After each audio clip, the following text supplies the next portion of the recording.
Hi hello ನಮಸ್ಕಾರ ಸ್ನೇಹಿತರೆ, ರನ್ನ ಟಿವಿಗೆ ನಿಮ್ಮೆಲ್ಲರಿಗೆ ಸ್ವಾಗತ. ಕಲರ್ಸ್ ಕನ್ನಡ ವಾಹಿನಿಯ ಜನಪ್ರಿಯ ಧಾರಾವಾಹಿಯಾಗಿದ್ದ ಮತ್ತು ಟಾಪ್ ರೇಟೆಡ್ ಧಾರಾವಾಹಿಯಾಗಿದ್ದ ರಾಮಾಚಾರಿ ಧಾರಾವಾಹಿಯು ಕೊನೆಗೂ ಅಂತ್ಯವನ್ನು ಕಂಡಿದೆ. ಇದರ ಬಗ್ಗೆ ಇಂದಿನ ವಿಡಿಯೋದಲ್ಲಿ ತೆಗೆದುಕೊಂಡು ಬರೋಣ. ಮೊದಲವರೆಗೆ ನಮ್ಮ ವಿಡಿಯೋ ನೋಡ್ತಿದ್ದರು ಉಚಿತವಾಗಿ ಸಬ್ಸ್ಕ್ರೈಬ್ ಮಾಡಿಕೊಳ್ಳಿ, ಪಕ್ಕದಲ್ಲಿರೋ ಬೆಲ್ ಐಕನ್ ಮೇಲೆ ಪ್ರೆಸ್ ಮಾಡಿ. ನೀವು ಸಹಿತ ಈ ಧಾರಾವಾಹಿಯನ್ನು ಇಷ್ಟಪಡೋದಾದರೆ ಇವರಿಗೆ ತಪ್ಪದೇ ಒಂದು ಲೈಕ್ ಮಾಡಿ. KS ರಾಮ್ಜಿ ಅವರ ನಿರ್ಮಾಣದಲ್ಲಿ ಮೂಡಿ ಬರುತ್ತಿದ್ದ ರಾಮಾಚಾರಿ ಧಾರಾವಾಹಿಯು ಕೊನೆಗೂ ಅಂತ್ಯವನ್ನು ಕಂಡಿದೆ.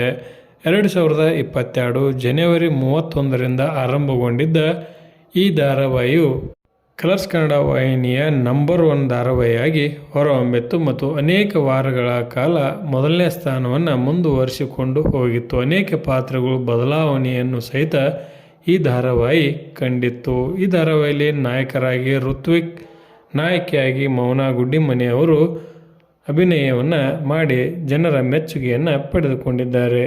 ಇದೀಗ 1000ಕ್ಕೂ ಅಧಿಕ ಸಂಚಿಕೆಗಳನ್ನು ಪೂರೈಸಿ ತನ್ನ ಕತೆಗೆ ವಿದಾಯವನ್ನು ರಾಮಾಚಾರಿ ಧಾರಾವಾಹಿಯು ಹೇಳಲಿದೆ ಎಂದೇ ಹೇಳಬಹುದು. ಅನೇಕ ಬಾರಿ ಅಂತ್ಯವಾಗುತ್ತದೆ ಎಂದು ಹೇಳಿ ಮುಂದುವರೆದ ಈ ಧಾರಾವಾಹಿ ಕೊನೆಗೂ ತನ್ನ ಕತೆಗೆ ವಿದಾಯವನ್ನು ಹೇಳಿದೆ.